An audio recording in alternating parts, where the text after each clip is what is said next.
RPTV news Bangla.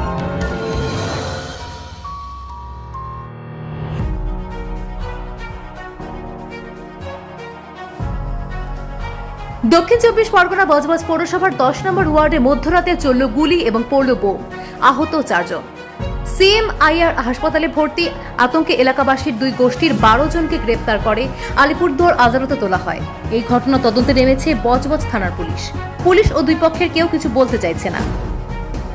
বিকাশ কুমার মণ্ডল, দীনেশ বাল্মীকি, প্রহ্লাদ কুমার শাহ, সচিন গুপ্তা এই 4 জনের 15/7/2023 পর্যন্ত পুলিশি হেফাজত এবং বাকি 8 জনের 21/7/2023 পর্যন্ত জেল হেফাজত হয়েছে।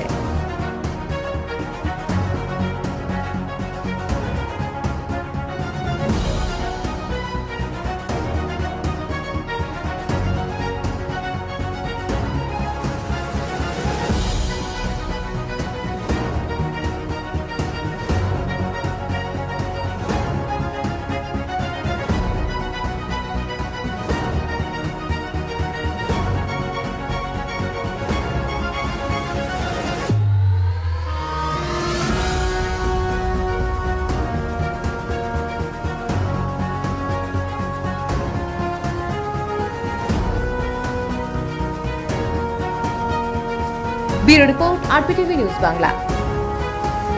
RPTV News Bangla।